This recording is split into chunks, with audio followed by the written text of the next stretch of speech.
ঢাকা ও চট্টগ্রামে চলাচলকারী সিএনজি বাস ও মিনি বাসের বর্ধিত নতুন ভাড়া নিয়ে বিবাদে যাত্রী ও বাস হেলপাররা অতিরিক্ত ভাড়া নেয়ার অভিযোগ। পদ্মা সেতুতে রেললাইন প্রকল্প সংযুক্ত করতে চীনের সঙ্গে চুক্তি সই, এখনো ঠিক হয়নি কাজ শুরুর সময়।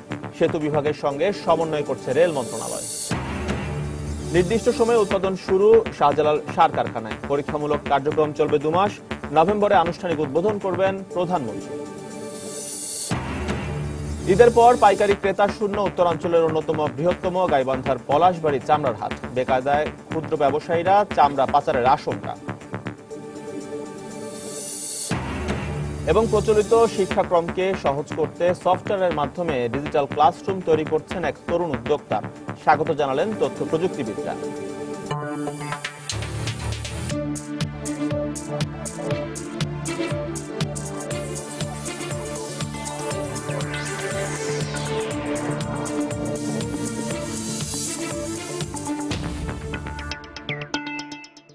দেখছিলেন শিরোনাম। আমন্ত্রণ জানাচ্ছি দেশ ও দেশের বাইরের অর্থ বাণিজ্যের নানা খবর নিয়ে আমাদের নিয়মিত আয়োজন এই সময়ের বাণিজ্য। আর আপনাদের সঙ্গে রয়েছি আমি এজি মাহমুদ।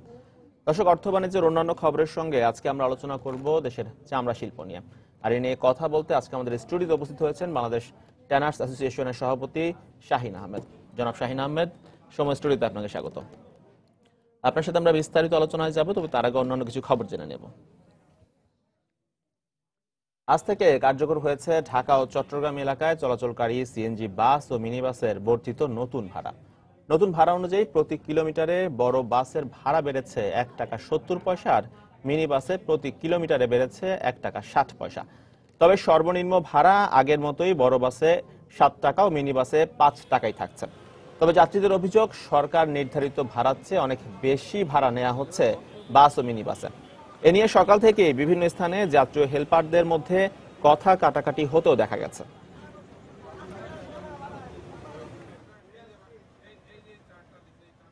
ভাড়া যেখানে বাড়ার কথা 1 টাকা 2 টাকা বাড়ার কথা, সেখানে সব মিলিয়ে তারা কিভাবে 24 টাকার ভাড়া 29 টাকায় চলে যায়। মালিক সমিতির চার্ট দেখাচ্ছে, সেই অনুপাতে ওরা ওই টাকাটা বাড়ায় নিচ্ছে। অনেকের সাথে বাদানুবাদ হচ্ছে, তর্কে জড়ায় যাচ্ছে, এরকম আর কি। সরকার নাকি ভাড়া বাড়াইছে। এখন ভাড়া আসলে সরকার কত বাড়াইছে আমরা তো অন্ধকারে আছি। এরা তো ইচ্ছা মতো ভাড়া নেই। এখনো বাড়তি ভাড়া কাটা হয় নাই। ভাড়া যে বাড়ছে সেই ভাড়া এখনো কাটা হয় নাই। ভাড়া কাটা হবে আর কি সামনে থেকে, এখন জানা দেওয়া হইতেছে, সামনে থেকে কাটা হইবে। দর্শক, পদ্মা সেতু নির্মাণ কাজের অগ্রগতি নিয়ে প্রতি মাসের 1 তারিখে আমরা বিশেষ রিপোর্ট প্রচার করে থাকি। এরই ধারাবাহিকতায় আজ থাকছে সেতুতে রেললাইন প্রকল্প সংযুক্ত করা নিয়ে একটি রিপোর্ট। পদ্মা বহুমুখী সেতুতে রেললাইন প্রকল্প সংযুক্ত করা হলেও কবে নাগাদ কাজ শুরু হবে তা ঠিক হয়নি এখনো। রেল মন্ত্রণালয় বলছে, এ বিষয়ে ইতোমধ্যে চীন সরকারের সঙ্গে চুক্তি স্বাক্ষরিত হয়েছে। আগামী 6 মাসের মধ্যে কার্যসূচি ঠিক করা যাবে। এদিকে মূল সেতুর দায়িত্বে থাকা সেতু বিভাগের সঙ্গেও নিয়মিত সমন্বয় করছে রেল মন্ত্রণালয়। বিস্তারিত জানাচ্ছেন এহসান জুয়েল। গত বছরের শেষের দিকে কাজ শুরু হয় বহুল আলোচিত পদ্মা সেতুর। এই সেতুর পাশাপাশি দেশের দক্ষিণাঞ্চলকে রেল সংযোগের আওতায় আনার পরিকল্পনা রয়েছে, যেখানে রাজধানীর কমলাপুর থেকে ছাড়া ট্রেন গেন্ডারিয়া হয়ে 44 কিলোমিটার দূরের মুন্সিগঞ্জের মাওয়া পর্যন্ত যাবে। সেইখান থেকে 6.5 কিলোমিটার মূল পদ্মা সেতু দিয়ে যাবে অন্য প্রান্ত জাজিরায়। আর জাজিরা থেকে ফরিদপুর ভাঙ্গা পর্যন্ত বসানো হবে 31 কিলোমিটার রেল লাইন। এই কাজের দ্বিতীয় ধাপে ভাঙ্গা থেকে নড়াইল হয়ে যশোর পর্যন্ত 79 কিলোমিটার রেল সংযোগ দেওয়া হবে। কমলাপুর থেকে এই গেন্ডারিয়া স্টেশন পর্যন্ত 5 কিলোমিটার লাইন আগে টানা আছে, আর এইখান থেকে টানা হবে বাকি 162 কিলোমিটার লাইন। রেল মন্ত্রণালয় বলছে, পদ্মা সেতুর উদ্বোধনের দিনেই রেল সংযোগ দেওয়ার ব্যাপারে আশাবাদী তারা। তবে কাজ কখন শুরু হবে সেটি নির্ধারণ করা যায়নি আজও। কিন্তু হাতে যথেষ্ট সময় আছে, আর নির্ধারিত সময়ে কাজ শেষ হবে বলে দাবি রেলমন্ত্রীর। পদ্মা রেল লিঙ্ক নির্মাণের জন্য প্রতিদিন আমরা আস্তে আস্তে সামনের দিকে এগিয়ে যাচ্ছি। আশা করি আগামী কয়েক মাসের মাঝে সমঝোতা শেষ হওয়ার পর, লোন এগ্রিমেন্ট হওয়ার পরেই আশা করি আমরা নির্মাণ কাজ শুরু করতে পারবো। এই কাজের জন্য চীনের সরকারি কোম্পানি চায়না রেলওয়ে গ্রুপ লিমিটেডের সঙ্গে স্বাক্ষর হয়েছে চুক্তি।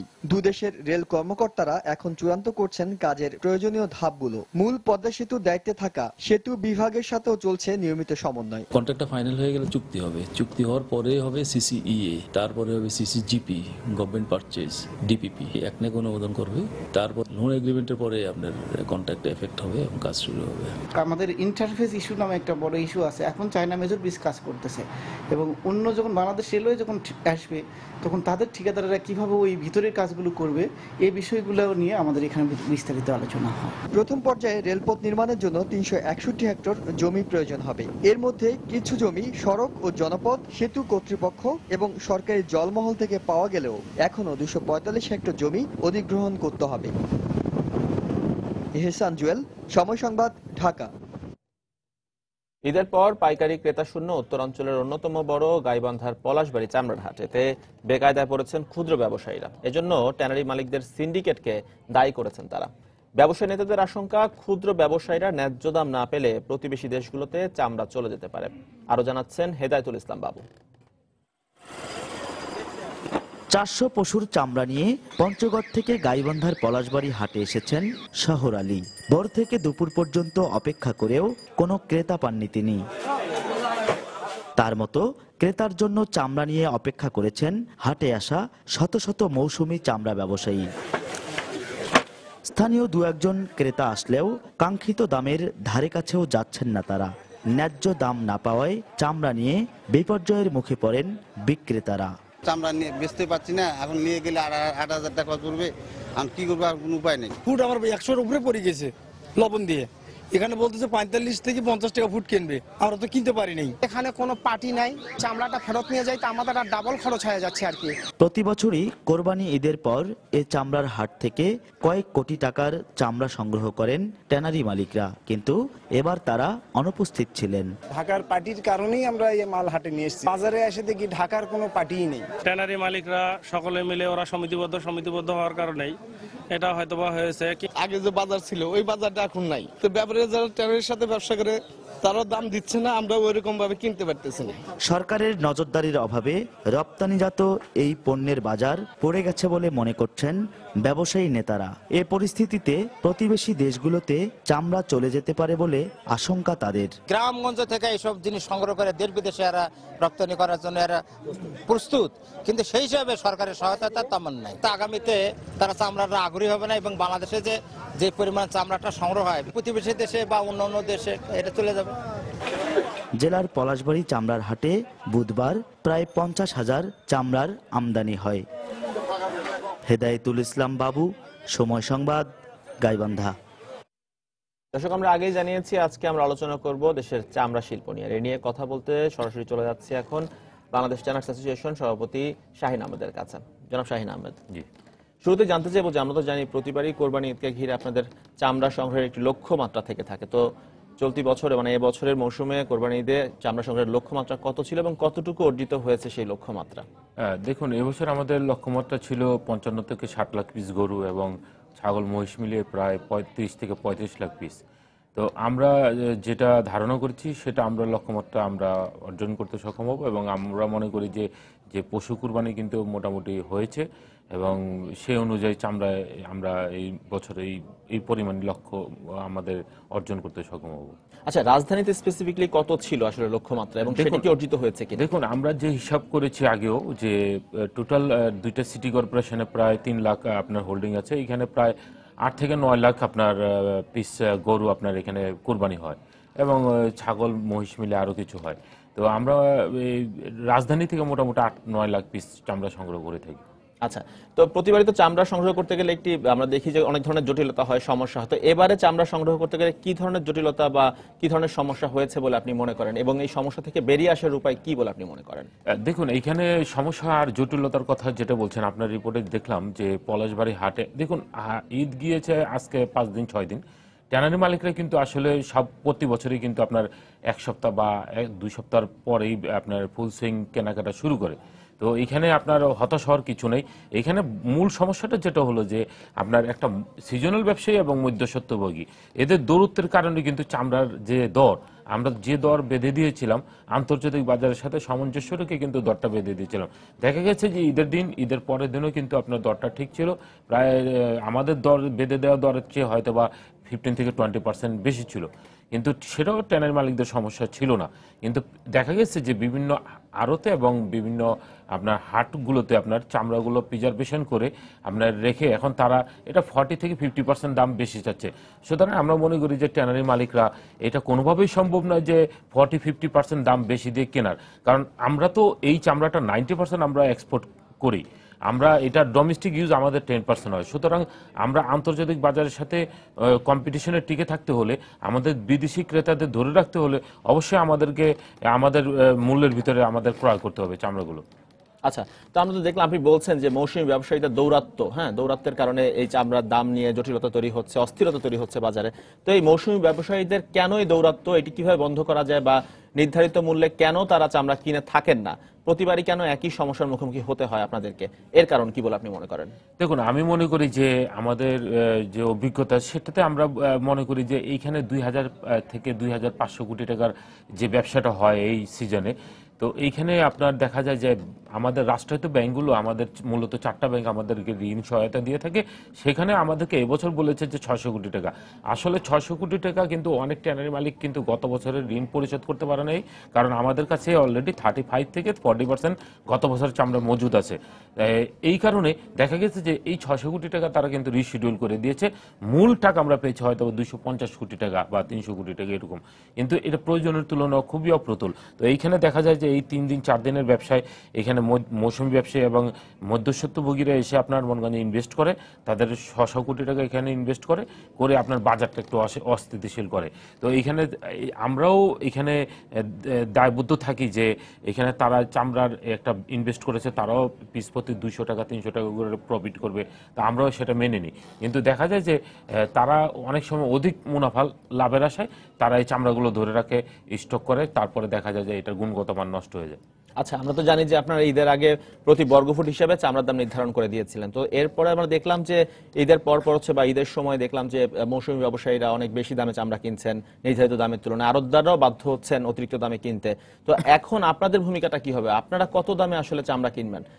দেখুন, আমরা তো বলেছি যে আমরা যে আমাদের বেঁধে দেওয়া দাম থেকে যদি আপনার 15 থেকে 20% বেশি হয় তাহলে ট্যানারি মালিকরা সেটা মানে কোনো সমস্যা হবে না আমরা মনে করি। কিন্তু যেখানে 40 থেকে 50% যদি দাম বেশি চায় তাহলে কিন্তু আপনার এই চামড়া কেনা ট্যানারি মালিকদের পক্ষে সম্ভব হবে না। যেহেতু আমরা মূল স্টেক হোল্ডার, আমরাই কিন্তু বেনিফিশিয়ারি, আমরাই কিন্তু ক্ষতিগ্রস্ত হচ্ছি। আমরা গত বছরে যে চামড়া কিনেছিলাম সেই চামড়ার মূল্য বর্তমানে কিন্তু আপনার দেখা গেছে 30 থেকে 35% কমে গেছে। আমরা আজকে গত 3 মাস 4 মাস যাবৎ কিন্তু বিদেশি ক্রেতাদের কাছে 35 সেন্ট থেকে 40 সেন্ট কম মূল্যে পার স্কোয়ার আমরা সেল করছি। সুতরাং আমরাই মূল ক্ষতিগ্রস্ত হচ্ছি। আচ্ছা, তো এবার জানতে চাইবো যে এবারে বাজার পরিস্থিতি কি বলছে, যে কত শতাংশ বেশি দামে আপনাদের কিনতে হতে পারে বলে আপনি মনে করেন এবারে বাজার পরিস্থিতি অনুযায়ী? বাজার পরিস্থিতি আমি মনে করি যে যেটা সহনীয় ছিল, এবং আমি মনে করি কিছু কিছু মার্কেটে এখনো আছে যে 15 থেকে 20% বেশি হলেও আপনার মনে করেন যে ট্যানারি মালিকরা ক্রয় করছেন। এখানে যারা 30-40% বেশি চাচ্ছেন সেখানে কিন্তু কেনা বেচা হচ্ছে না। সুতরাং আমরা মনে করি যারা চামড়া ক্রয় করেছেন এইসব মৌসুমী ব্যবসায়ী মধ্যস্বত্বভোগীরা যাতে আপনার তারা এই চামড়াটা ধরে না রেখে আপনার যে অন্ততপক্ষে 15-20% মূল্য বেশি দিয়ে যে দামে আপনার ট্যানারি মালিকরা ক্রয় করছেন সেই দামে আপনার সেল করে দেওয়া উচিত। আমরা তো জানি যে আড়তদাররা এখন আপাতত চামড়া সংরক্ষণ করে রাখছেন, কিন্তু দীর্ঘমেয়াদে তারা সংরক্ষণ করতে পারবেন না হয়তো। তো সেক্ষেত্রে কি হবে যদি আপনারা না কিনে থাকেন চামড়া? তো সেই চামড়া শেষ পর্যন্ত কি পরিণতি হবে? না, দেখুন, এই যে প্রিজার্ভেশনটা করা হয় সল দিয়ে সেটাই কিন্তু আপনার 6 মাস মানে কিছুই হয় না, 5-6 মাসে কিছুই হয় না। সুতরাং আমরা মনে করি এটা কোনো সমস্যা নেই। কিন্তু আমরা মনে করি যে যেহেতু আমাদের প্রচুর স্টক আছে এবং সবচেয়ে বড় সমস্যা হলো আন্তর্জাতিক বাজার। আন্তর্জাতিক বাজারে যে আমাদের যে ডিমান্ড, সেই ডিমান্ড দিন দিন কমে যাচ্ছে। এই কারণে কিন্তু আমাদের আসলে আমাদের প্রচুর অ্যাডভান্স অর্ডার থাকে ঈদের পূর্বে, আমাদের এই বছর কোনো অ্যাডভান্স অর্ডার নেই। এবং আমাদের যে মানে বিদেশি ক্রেতারা আসার কথা সেই বিদেশি ক্রেতারাও কিন্তু আসছে না দেশে। সুতরাং সবকিছু মিলিয়ে ঝিলিয়ে আমাদের এই সেক্টরের অবস্থা এই বছর খুবই নাজুক। আচ্ছা, আমরা জেনেছি যে এবার দেখেছি আমরা যে বেশ কিছু কারণে অনেক চামড়া নষ্ট হয়েছে বলে অভিযোগ করেছেন আড়তদাররা। বলেছেন তারা যে যানজটের কারণে নষ্ট হচ্ছে, বা সময় মতো হয়তো লবণ দেওয়া যাচ্ছে না এই কারণে নষ্ট হচ্ছে, অতিরিক্ত আবহাওয়ার হতে উত্তাপের কারণে চামড়া নষ্ট হয়ে যাচ্ছে। তো এই বিষয়গুলো কেন, এবার কত শতাংশ চামড়া নষ্ট হয়েছে এবং এই বিষয়গুলো আপনি কিভাবে দেখেন? কেন এটা প্রতিবার নষ্ট হয়, কেন উপযুক্ত উপায়ে কেন সংরক্ষণ করা হয় না? দেখুন, এখানে আমি এটা মনে করি যে 3 থেকে 4% চামড়া, ঢাকার চামড়া, মূলত ঢাকার আশেপাশের চামড়াগুলো নষ্ট হয়েছে। বিশেষত এইখানে কিন্তু ঈদের সময় কিন্তু কোনো যানজট থাকে না। টোটাল আপনার যে পণ্য আনলোড ট্রাকে ওঠানামা এখানে সমস্যা হলো যে আমাদের যে পোস্তা লালবাগ কেন্দ্রিক যে আড়তগুলো গড়ে উঠেছে, এখানে খুবই সরু রাস্তা। এখানে দেখা যায় যে যারা মৌসুমী ব্যবসায়ী এবং মধ্যস্বত্বভোগীরা আশেপাশে থেকে 200-300 পিস চামড়া কিনে এনে আপনার সেই ঈদের পরের দিন রাতের বেলা, ঈদের দিন রাতের বেলা তারা নিয়ে ঢুকেছে। দেখা গেছে এটা ঢুকতে ঢুকতে সেই লালবাগ এলাকাতে আপনার দুপুর হয়ে গেছে। এর ভিতরে কিন্তু আপনার 24 ঘন্টা 30 ঘন্টা গত হয়ে গেছে এবং এই কারণে কিন্তু আপনার যে চামড়ার প্রিজার্ভেশন না করে, লবণ না দিয়ে তারা এই চামড়াটা নিয়ে এসছে। নিয়ে আসার পরে সেটা হেয়ার স্লিপ হয়েছে এবং চামড়ার গুণগত মান নষ্ট হয়েছে। তবে সেটা খুবই বিচ্ছিন্ন একটা ঘটনা এবং সেটা হলো আপনার হয়তো বা 3 থেকে 4% হবে চামড়া রপ্তানির সম্ভাবনা, সংকট, সমস্যা, এইসব বিষয়গুলো নিয়ে। এবং আপনি বলছিলেন যে 90% লেদারই হচ্ছে আমরা এক্সপোর্ট করে থাকি, রপ্তানি করে থাকি। তো সেক্ষেত্রে রপ্তানিতে কি কি বাধা রয়েছে এবং আন্তর্জাতিক বাজারে কেন লেদারের দাম কমলো সেই বিষয় সম্পর্কে জানতে চাইব। দেখুন, আমাদের যে ফিসক্যাল ইয়ার 14-15-এ আমরা কিন্তু আমাদের মানে এক্সপোর্ট টার্গেট ধরা হয়েছিল আপনার $1.3 বিলিয়ন। সেখানে আমরা এক্সপোর্ট করেছি আমরা লেদার এবং লেদার গুডস $11.8 মিলিয়ন, $8 বিলিয়ন। এখানে কিন্তু আমাদের কিন্তু আপনার প্রায় $260 মিলিয়ন আমরা কম করেছি। আমাদের গ্রোথ দিন দিন কমছে লেদার এবং লেদার প্রোডাক্টে।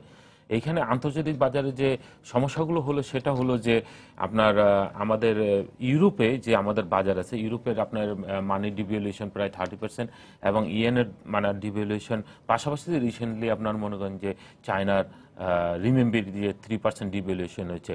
এটার ইফেক্টটা আপনার আমাদের এই লেদার সেক্টর সব বিভিন্ন সেক্টরে পড়েছে। এইখানে আরেকটা সমস্যা হলো যে আমরা দেখেছি যে আরেকটা কারণ যে গত 2-3 বছর পূর্বে চামড়ার দাম এরকম অবস্থা ছিল, খুব মানে উপরে চলে গেছিলো।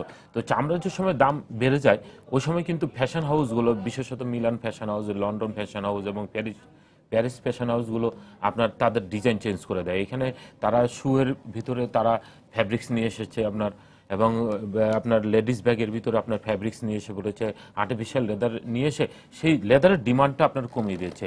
এবং সেটা যে রেসেশন চলছে সেই রেসেশনের কারণে যে আজকে কনজিউমাররা যাতে এটা আপনার নিতে পারে, কিনতে পারে, তার জন্য এই প্রাইস কমানোর জন্য কিন্তু তারা এই পলিসিগুলো অ্যাডপ্ট করেছে এবং লেদারের ডিমান্ড আস্তে আস্তে কমে গেছে। এই কারণে আমাদের যে এক্সপোর্ট টার্গেট সেটা আমরা অর্জন করতে সক্ষম হইনি। আমরা মনে করি যে এই বছর আমাদের যে রপ্তানির লক্ষ্যমাত্রা $1.5 বিলিয়ন, সেটা আমরা রপ্তানির লক্ষ্যমাত্রা অর্জন করতে সক্ষম হব না।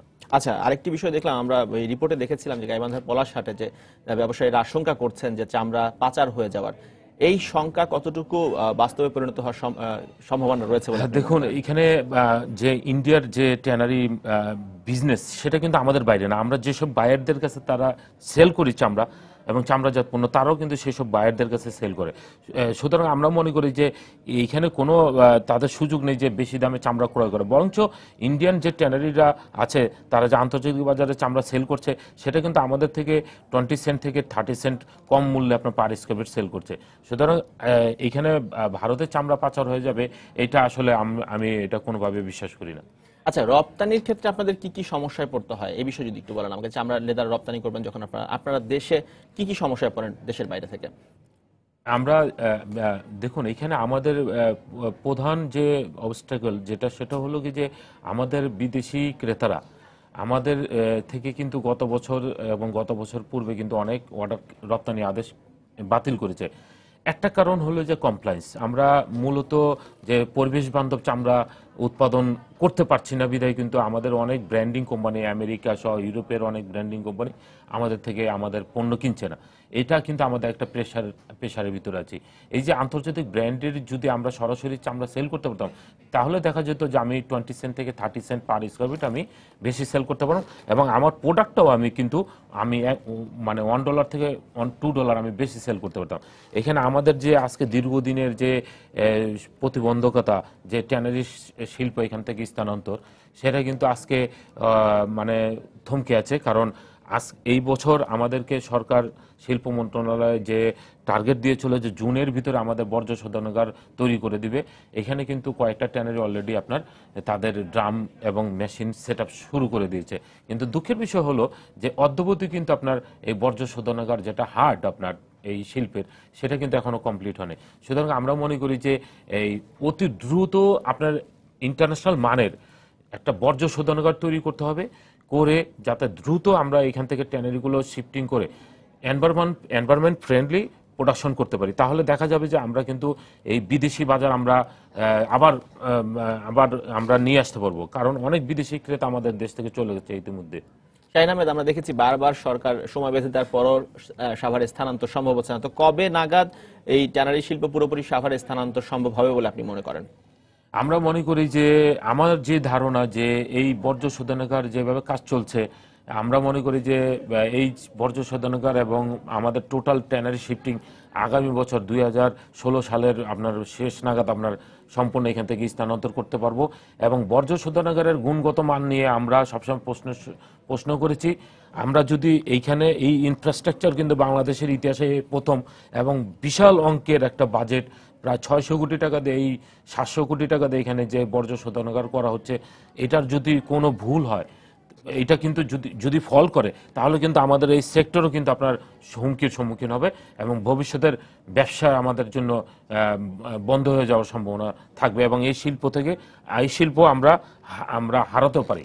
জনাব শাহিন আহমেদ, আমাদের সময় প্রায় শেষ, তবে শেষ পর্যায়ে শেষ করার আগে একটু জেনে নিব আপনার কাছ থেকে সবশেষ। সেটা হচ্ছে যে আপনি বলছিলেন যে আমাদের সংগ্রহিত চামড়ার 10% হচ্ছে মাত্র দেশে ব্যবহৃত হয়, 10% চাহিদা রয়েছে আমাদের দেশে। তো এই 10%কে আরো বেশি শতাংশ উন্নীত করতে কি করণীয় রয়েছে? দেশীয় লেদারের ব্র্যান্ড তৈরিতে, ব্র্যান্ডের চামড়াজাত তৈরির পণ্য তৈরিতে, কিংবা লেদার গার্মেন্টস তৈরিতে কোনো ধরনের কার্যকরী ভূমিকা রাখতে পারবে কিনা বাংলাদেশ, এবং এটি কিভাবে বাড়ানো যেতে পারে সেই সম্পর্কে জানতে চাইব। দেখুন, এখানে আমরা যে লেদার ফুটওয়্যারস এবং লেদার গুডস আমরা তৈরি করি, এখানে কিন্তু আপনার প্রায় 70% যে আমার ম্যাটেরিয়ালসটা হলো লেদার। আমরা কিন্তু এখানে মোর ভ্যালু অ্যাডিশন করতে পারি, কয়েক ডবল আপনার মনে করেন যে ভ্যালু অ্যাড করতে পারি।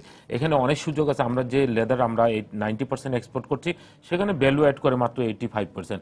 আমরা কিন্তু এখানে হিউজ পরিমাণ আমরা ভ্যালু অ্যাড করতে পারি এই সেক্টর থেকে। এইখানে প্রধান যে সমস্যাটা হলো যে আমাদের ব্যাংক ইন্টারেস্ট অনেক হাই, এবং পাশাপাশি যে এইখানে আমাদের ল্যান্ড ভ্যালু অনেক হাই। এখানে আমাদের সরকার আমাদের যদি সহযোগিতা করে, তাহলে এটা হিউজ একটা পোটেনশিয়াল সেক্টর। এখানে কিন্তু আপনার এমপ্লয়মেন্ট সহ আপনার দেখা যায় যে আমার আরও বিলিয়ন ডলার কিন্তু আমরা এই খাত থেকে আমরা আনতে সক্ষম হব, এবং আমরা আরএমজি সেক্টরের পাশাপাশি আমরা চলে যেতে সক্ষম হব। জনাব শাহিন আহমেদ, আপনাকে অসংখ্য ধন্যবাদ। আপনাকে ধন্যবাদ। দর্শক, আমরা কথা বলছিলাম বাংলাদেশ ট্যানার্স অ্যাসোসিয়েশনের সভাপতি শাহিন আহমেদের সঙ্গে দেশের চামড়া শিল্প নিয়ে। যাচ্ছি পরের প্রসঙ্গে। নির্দিষ্ট সময়ে সিলেটের শাহজালাল সার কারখানায় উৎপাদন শুরু হয়েছে। আগামী 2 মাস পরীক্ষামূলকভাবে 5 থেকে 600 মেট্রিক টন ইউরিয়া সার দৈনিক উৎপাদন করা হবে এই কারখানায়। আগামী নভেম্বর মাসে প্রধানমন্ত্রী শেখ হাসিনা কারখানাটির আনুষ্ঠানিক উদ্বোধন করবেন বলে আশা করা হচ্ছে। ফেঞ্চুগঞ্জ থেকে ঘুরে এসে বিস্তারিত জানাচ্ছেন ইকরামুল কবির, আর ক্যামেরায় ছিলেন দিগেন সিংহ। দৈনিক 1760 মেট্রিক টন এবং বার্ষিক 5,81,000 মেট্রিক টন ইউরিয়া সারের উৎপাদন লক্ষ্যমাত্রা নিয়ে 2012 সালের 24 মার্চ প্রধানমন্ত্রী শেখ হাসিনা শাহজালাল সার কারখানার ভিত্তিপ্রস্তর স্থাপন করেন। চীন সরকারের সহযোগিতায় এই সার কারখানার ব্যয় 6,000 কোটি টাকা ধরা হলেও শেষ পর্যন্ত 4,874 কোটি টাকা ব্যয়ে উৎপাদনে যেতে সক্ষম হয় কারখানা। এতে চীন সরকার যোগান দিয়েছে 3,986 কোটি টাকা, আর সরকারের ব্যয় হয়েছে 888 কোটি টাকা। অত্যাধুনিক এই প্রজেক্ট পৃথিবীর কাতার সহ অন্যান্য দেশে আছে, কিন্তু বাংলাদেশে এটা অত্যাধুনিক এবং অনেক সুন্দর একটি সার কারখানা। এখানে প্রায় 700 শ্রমিক কর্মচারীর কর্মসংস্থান হয়েছে। বন্ধ হয়ে যাওয়া ফেঞ্চুগঞ্জ সার কারখানার অনেক শ্রমিক কর্মচারীর কর্মসংস্থান হয়েছে এখানে। বেকার যুবক ভাইয়েরা আছে, তো সবার কাজ হয়েছে। ফ্যাক্টরি হওয়াতে আমরা এখানে কাজ কর্ম পাইছি, কর্মসংস্থান হয়েছে, সবাই স্যাটিসফাই। সব আনুষ্ঠানিকতা শেষে প্রধানমন্ত্রী এই কারখানার আনুষ্ঠানিক উদ্বোধন করবেন বলে আশা করছেন স্থানীয় সংসদ সদস্য। আগামী 2 মাসের মধ্যে ইনশাল্লাহ মাননীয় প্রধানমন্ত্রী এসে এই শাহজালাল ফার্টিলাইজার ফ্যাক্টরি অফিসিয়ালি উদ্বোধন করবেন। যে ত্রুটি বিচ্যুতিগুলো আছে এগুলো এলিমিনেট করার পরে আমরা ফুল লোডে যেতে পারবো। দ্যাট ইজ আমাদের যে টার্গেট 1760 মেট্রিক টন, সেটা অ্যাচিভ করা সম্ভব। সম্পূর্ণ পরিবেশ বান্ধব এই সার কারখানায় বর্জ্যের ট্রিটমেন্ট প্লান্ট সহ আধুনিক সব সুযোগ সুবিধা রয়েছে। স্বাধীনতা উত্তর দেশের সর্ববৃহৎ প্রকল্প এই শাহজালাল সার কারখানা কিছুদিনের মধ্যেই আনুষ্ঠানিক উৎপাদনে যাচ্ছে।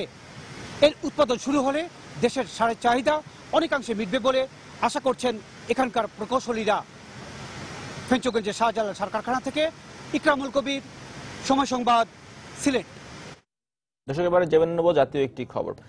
মেডিকেলের ভর্তি পরীক্ষার প্রশ্নপত্র ফাঁসের অভিযোগ ও পুনরায় মেডিকেলে ভর্তি পরীক্ষা নেওয়ার দাবিতে কেন্দ্রীয় শহীদ মিনারে জমায়েত হয়েছেন শিক্ষার্থীরা। সেখানে রয়েছেন আমাদের রিপোর্টার ইজাজ শৌমিক।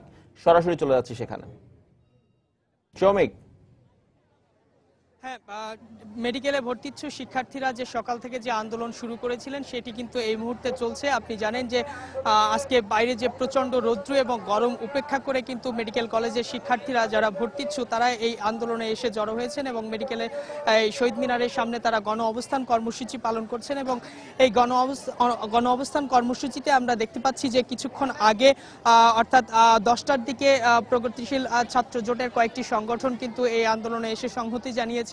আমরা সেই ছাত্র সংগঠনের মধ্যে কয়েকটি দেখেছি যে সমাজতান্ত্রিক ছাত্র ফ্রন্ট এবং ছাত্র ইউনিয়ন সহ বেশ কয়েকটি ছাত্র সংগঠন এই ভর্তি ইচ্ছুক শিক্ষার্থীদের সঙ্গে একাত্মতা পোষণ করেছেন এবং তারা তাদের সঙ্গে সংহতি জানিয়ে এখানে অবস্থান করছেন। এছাড়া ঢাকা মেডিকেল কলেজের শিক্ষার্থীরা এবং স্যার সলিমুল্লাহ মেডিকেল কলেজের শিক্ষার্থীরাও কিন্তু এই আন্দোলনে এসে জড়ো হয়েছেন এবং তাদের সঙ্গে সংহতি প্রকাশ করছেন। এই আন্দোলন থেকে শিক্ষার্থীরা বলছেন যে এবছর যে প্রশ্নপত্রে তারা ভর্তি পরীক্ষা দিয়েছেন সেই প্রশ্নপত্র ফাঁস হয়েছে এবং শতভাগ প্রশ্নপত্র ফাঁস হয়েছে বলে তারা বলছেন। এই শিক্ষার্থীরা বলছেন যে পরীক্ষা দিয়ে এসেই সামাজিক যোগাযোগ মাধ্যমগুলোতে যে প্রশ্নগুলো পাওয়া গেছে সেই প্রশ্নের সঙ্গে তারা যে প্রশ্নে পরীক্ষা দিয়েছেন তা প্রত্যেকটি প্রশ্নই মিল আছে তারা এটা বলছেন এবং এর ভিত্তিতে তারা বলছেন যে প্রশ্নপত্র শতভাগ ফাঁস হয়েছে এবং এর ভিত্তিতে তারা এখান থেকে দাবি করছেন যে এই ভর্তি পরীক্ষাটি বাতিল করে পুনরায় ভর্তি পরীক্ষা নেওয়া হোক। এবং তারা বলছেন যেহেতু প্রতি বছরই প্রায় সময় প্রশ্নপত্র ফাঁসের অভিযোগ ওঠে এবং এর বেশ কিছু প্রমাণও তারা পাচ্ছেন, তো এর জন্য তারা দাবি জানাচ্ছেন যেন এই ভর্তি পরীক্ষা এই যে ফাঁসের সঙ্গে যারা জড়িত তাদের শাস্তির ব্যবস্থা হোক এবং সুষ্ঠু তদন্ত করা হোক। এবং তারা বলছেন যে এই ফাঁস যাতে ঠেকানো যায় এই জন্য ঢাকা বিশ্ববিদ্যালয় অথবা বুয়েটের অধীনে যাতে ভর্তি পরীক্ষা হয় সে ব্যাপারে তারা এখান থেকে দাবি জানাচ্ছেন।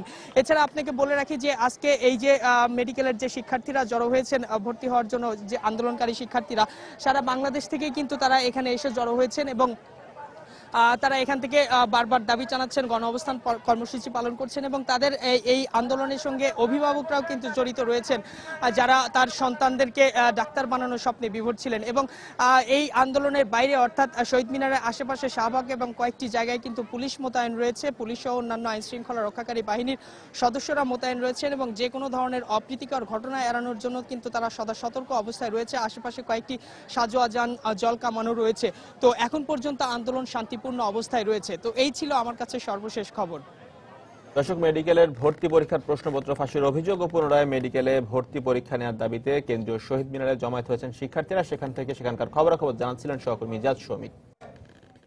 যখন খুশি তখন যে কোনো জায়গায় একজন শিক্ষার্থী যদি তার ক্লাসরুমের পড়াটা বারবার দেখে নেওয়ার সুযোগ পেত তবে কতই না মজা হতো। বাংলাদেশের প্রেক্ষাপটে কাল্পনিক মনে হলেও এ ধরনের ডিজিটাল শিক্ষা উন্নত বিশ্ব শুরু করেছে গত শতকের মাঝামাঝি থেকেই। তাই বিশ্বের সাথে পাল্লা দিয়ে টিকে থাকার, সবার জন্য শিক্ষা নিশ্চিত করতে প্রচলিত শিক্ষাক্রমকে সফটওয়্যারের মাধ্যমে ডিজিটাল ক্লাসরুমে রূপান্তর করে চলেছেন দেশের এক তরুণ উদ্যোক্তা। তরুণ সেই উদ্যোক্তার গল্প শোনাবেন শাতিলা শারমিন, আর ক্যামেরায় ছিলেন খলিলুর রহমান। শত্রু হয়ে দাঁড়ায় তাহলে তো বড় চিন্তা। এক সময় খোলা মাঠে, গাছের তলায়, পাঠশালা বা টোলে বহু দূর থেকে গুরুর কাছে হাতে খড়ি নিতে আসতো বিদ্যার্থীরা। কালের বিবর্তনে প্রতিষ্ঠিত হয়েছে বিদ্যালয়। ক্লাসরুমে শিশু কিশোরদের নানা বিষয়ে শিক্ষা দেন একজন শিক্ষকই। তথ্য প্রযুক্তির বিপ্লবের ফলে এ যুগের শিক্ষা এখন সফটওয়্যার ভিত্তিক। উন্নত দেশগুলো বিগত শতকের মাঝামাঝি থেকেই শুরু করেছিল এ ধরনের শিক্ষা কার্যক্রম। বাংলাদেশের তরুণ একজন উদ্যোক্তা ব্যক্তিগত উদ্যোগে শুরু করেছেন সেই সফটওয়্যার ভিত্তিক ডিজিটাল ক্লাসরুম তৈরির কাজ।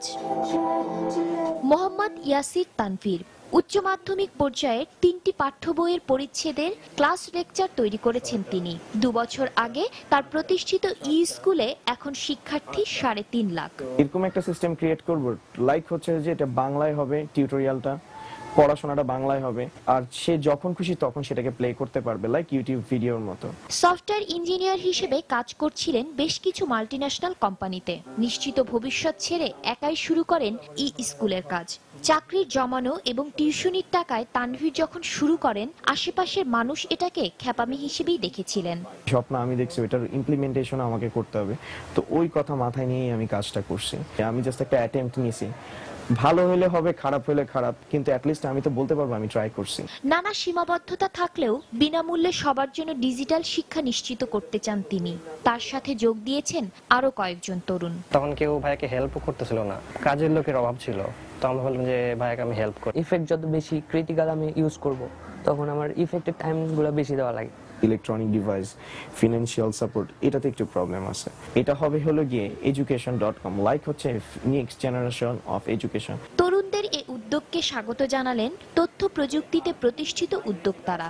একটা বিজনেস প্রপোজিশন দাঁড় করাতে হবে, স্কুলটা যেন লাভজনক হয়। ও একটা সফটওয়্যার দিয়ে হয়তো শুরু করেছে, এরপরে যদি তারা আরো 5টা সফটওয়্যার করতে না পারে, তাহলে এই একটি উদ্যোগ মারা যাবে। এ ধরনের উদ্যোগকে সামাজিক ও রাষ্ট্রীয়ভাবে পৃষ্ঠপোষকতার উপরও জোর দিলেন তারা। শাতিলা শারমিন, সময় সংবাদ, ঢাকা। দেশের মোবাইল সিম নিবন্ধনের ক্ষেত্রে জাতীয় পরিচয়পত্রের ব্যবহার বাধ্যতামূলক নয়, তবে এই পরিচয়কে অগ্রাধিকার দেওয়া হবে বলে জানিয়েছে মোবাইল ফোন অপারেটরদের সংগঠন association of mobile telecom operators of Bangladesh, অ্যামটব।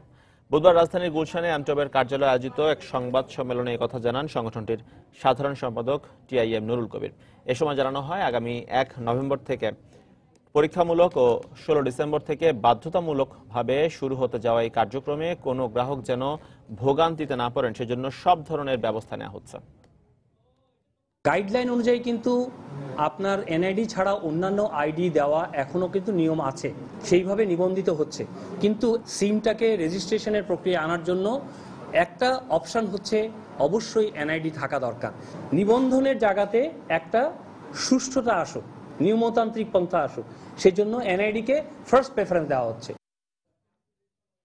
বিভিন্ন অর্থনৈতিক অঞ্চলের অবকাঠামোগত উন্নয়নের জন্য 365 কোটি টাকা ঋণ নিচ্ছে বাংলাদেশ অর্থনৈতিক অঞ্চল কর্তৃপক্ষ, বেজা। বুধবার বিকেলে রাজধানীর বেজা কার্যালয়ে এ বিষয়ে Bangladesh infrastructure finance fund BIFFL এর সাথে চুক্তি স্বাক্ষর করে বেজা কর্তৃপক্ষ। এ সময় বাংলাদেশ অর্থনৈতিক অঞ্চল কর্তৃপক্ষের নির্বাহী চেয়ারম্যান পবন চৌধুরী বলেন, দেশের অর্থনৈতিক উন্নয়ন এবং রপ্তানি বাড়াতে বিদেশি বিনিয়োগ জরুরি। তাই দেশের অর্থনৈতিক অঞ্চলগুলোর উন্নয়নে আরো বেশি বিনিয়োগ জরুরি। তাই পরিবেশ রক্ষার পাশাপাশি শিল্প কারখানা নির্মাণে সবাইকে মনোযোগ দেওয়া জরুরি বলেও মত দেন তিনি। আমরা 365 কোটি টাকা তাদের কাছ থেকে আমরা লোন নিচ্ছি। It's a very big amount. আপনার পরিবেশও দরকার হবে, আবার জনগণকে বাঁচাইতে হবে, কর্মসংস্থান দরকার হবে, উন্নয়ন প্রয়োজন হবে। বিনিয়োগ যদি না হয়, কর্মসংস্থান যদি না হয়, কোনো পরিবেশ থাকবে না। আপনার চাইনিজ ইকোনমিক জোনের জন্য 484 একর জমি আমরা অ্যাকোয়ার করতেছি, এবং তাছাড়া 290 একর জমি সরকারের কাছ থেকে আমরা নিয়েছি। মাননীয় প্রধানমন্ত্রী ভারতের মোদী সাহেবের ভিজিটের সময় আমরা MOU করেছি 2টা ইকোনমিক জোনের ব্যাপারে। আমরা তাদেরকে মংলায় এবং ভেড়ামারায়, কুষ্টিয়াতে 2টা ইকোনমিক জোন দিচ্ছি। আন্তর্জাতিক লোকসঙ্গীত উৎসব 2015 এর অংশ হিসেবে আয়োজিত হতে যাচ্ছে ঢাকা ফোক ফেস্ট। বুধবার রাজধানীর একটি হোটেলে এ উপলক্ষে এক সংবাদ সম্মেলনের আয়োজন করা হয়। আগামী 12 থেকে 14 নভেম্বর রাজধানীর আর্মি স্টেডিয়ামে এই সঙ্গীত উৎসব হবে বলে জানিয়েছেন আয়োজকরা।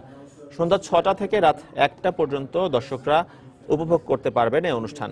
বাংলাদেশ সহ ভারত, পাকিস্তান ও মিশরের প্রখ্যাত সব শিল্পীরা এই আয়োজনে সঙ্গীত পরিবেশন করবেন।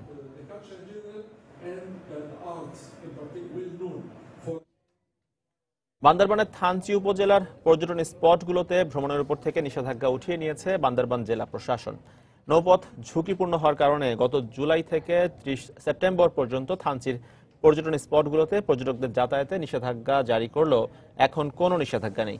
তবে বৃষ্টির কারণে এখনো থানচির নৌপথ বিপজ্জনক হওয়ায় লাইফ জ্যাকেট পরে পর্যটকদের পরামর্শ দিয়েছে প্রশাসন। গত 3 বছরে থানচির রেমাক্রি ও তিনদুতে নৌ দুর্ঘটনায় অন্তত 7 জন নিহত এবং নাফাকুমে পড়ে গিয়ে 3 পর্যটকের মৃত্যু হয়। আহত হয় 200-রও বেশি পর্যটক। এবার দেশের বাইরের অর্থ বাণিজ্যের খবর। চলতি বছর বিশ্ব আর্থিক প্রবৃদ্ধি গেল বছরের চেয়ে কম হবে বলে আশঙ্কা প্রকাশ করেছেন আন্তর্জাতিক মুদ্রা তহবিলের প্রধান ক্রিস্টিনা লাগার্দ। আর এজন্য দায়ী করা হচ্ছে চীনের অর্থনীতির ধীর গতিকে। এমন অবস্থায় যুক্তরাষ্ট্র যদি সুদের হার বাড়ায় তাহলে বিশ্ব অর্থনীতিতে আরো নেতিবাচক প্রভাব পড়বে বলেও আশঙ্কা প্রকাশ করেন তিনি। তবে 2016 সালে স্থিতিশীলতা ফিরতে শুরু করবে বিশ্ব অর্থনীতিতে। বিশ্বব্যাংক এবং IMF এর বার্ষিক বৈঠক এবং বিশ্ব অর্থনৈতিক সমীক্ষা বিষয়ক প্রতিবেদন প্রকাশ উপলক্ষে এক বক্তব্যে এসব কথা বলেন তিনি। তবে ইউরো অঞ্চল এবং জাপানের অর্থনীতি ঘুরে দাঁড়াতে শুরু করা এ নিয়ে সন্তোষ প্রকাশ করেছেন তিনি।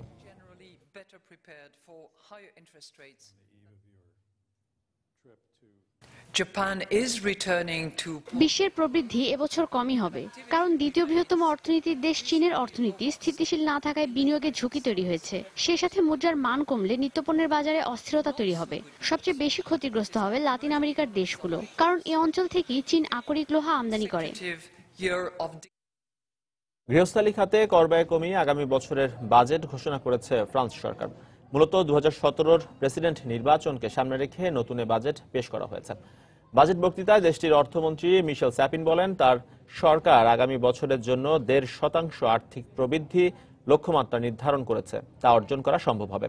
এছাড়া খরচ কমানোর লক্ষ্যমাত্রা ধরা হয়েছে 55.1%, যা চলতি বছর নির্ধারণ করা হয়েছিল 55.8%। ব্যয় সংকোচন নীতির অংশ হিসেবে 2017 মধ্যে বিভিন্ন খাতে ঘাটতি কমাতে ইউরোপিয়ান দেশগুলোর কাছে প্রতিশ্রুতিবদ্ধ ফ্রান্স। তাই নতুন বাজেটেও এর প্রভাব পড়েছে। অনলাইনে নিত্যপণ্যের বিক্রির সেবার মান বাড়ানোর সিদ্ধান্ত নিয়েছে যুক্তরাষ্ট্রের সবচেয়ে বড় খুচরা পণ্য বিক্রেতা প্রতিষ্ঠান ওয়ালমার্ট। এর মাধ্যমে ওয়ালমার্টের ওয়েবসাইটে কোনো নিবন্ধন ফি ছাড়াই পণ্যের ক্রয়াদেশ দিতে পারবেন ক্রেতারা। পরে ক্রয়াদেশ অনুযায়ী ক্রেতাদের কাছে নির্দিষ্ট সব পণ্য পৌঁছে দেওয়া হবে বলে জানিয়েছে প্রতিষ্ঠানটি। এজন্য দেশটির নিউ মার্কেটগুলোতে বিশেষ পিক আপ সার্ভিসের ব্যবস্থাও রেখেছে ওয়ালমার্ট। অনলাইনের ক্রয়াদেশ অনুযায়ী বাজার থেকে সরাসরি ক্রেতাদের কাছে পণ্য পৌঁছে দেওয়া হবে এই পিক আপ ট্রাকের মাধ্যমে। বর্তমানে যুক্তরাষ্ট্রের 50%-এরও বেশি ভোগ্য পণ্যের বিক্রির বাজার রয়েছে ওয়ালমার্টের দখলে।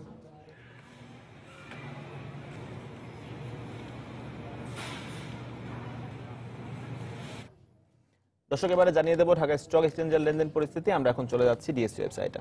দর্শক, দেখতে পাচ্ছি যে আজকে সপ্তাহের শেষ কার্যদিবস বৃহস্পতিবার দেখতে পাচ্ছি ডিএসসিএক্স অর্থাৎ প্রধান সূচকের অবস্থান কিছু সংখ্যক কমে দাঁড়িয়েছে 4851 পয়েন্ট। অন্যদিকে ডিএসসিএস অর্থাৎ সরিয়া সূচক 1 পয়েন্ট বেড়ে দাঁড়িয়েছে 1182 পয়েন্ট। অন্যদিকে দেখতে পাচ্ছি ডিএসসি 30 অর্থাৎ বাছাই সূচক এখনো পর্যন্ত 2 পয়েন্টের কিছু বেশি বেড়ে দাঁড়িয়েছে 1850 পয়েন্ট। অন্যদিকে এখনো পর্যন্ত ডিএসসিতে লেনদেন হয়েছে 105 কোটি টাকার শেয়ার এবং মিউচুয়াল ফান্ড, এবং লেনদেন হওয়া শেয়ার এবং মিউচুয়াল ফান্ডগুলোর মধ্যে দাম বেড়েছে এখনো পর্যন্ত 114টির, কমেছে দেখতে পাচ্ছি 98টির, এবং অপরিবর্তিত রয়েছে 64টি প্রতিষ্ঠানের শেয়ার এবং মিউচুয়াল ফান্ডের দাম। দর্শক, আমরা এখন দেখে নেব টপ 20 শেয়ারের তালিকার প্রথম অবস্থানে রয়েছে ফার কেমিক্যাল ইন্ডাস্ট্রিজ লিমিটেড, যার সবশেষ লেনদেন মূল্য এখনো পর্যন্ত 49 টাকা 10 পয়সা, সর্বোচ্চ লেনদেন মূল্য 51 টাকা 50 পয়সা এবং সর্বনিম্ন লেনদেন মূল্য 48 টাকা 70 পয়সা। সামিট অ্যালায়েন্স পোর্ট লিমিটেড রয়েছে টপ 20 শেয়ারের দ্বিতীয় অবস্থানে, যার সবশেষ লেনদেন মূল্য এখনো পর্যন্ত 61 টাকা 70 পয়সা, সর্বোচ্চ লেনদেন মূল্য 62 টাকা 40 পয়সা এবং সর্বনিম্ন লেনদেন মূল্য 60 টাকা 30 পয়সা। অন্যদিকে অ্যাপল ইস্পাত রয়েছে টপ 20 শেয়ারের তৃতীয় অবস্থানে, যার সবশেষ লেনদেন মূল্য 23 টাকা 40 পয়সা, সর্বোচ্চ লেনদেন মূল্য 23 টাকা 60 পয়সা এবং সর্বনিম্ন লেনদেন মূল্য 23 টাকা 20 পয়সা।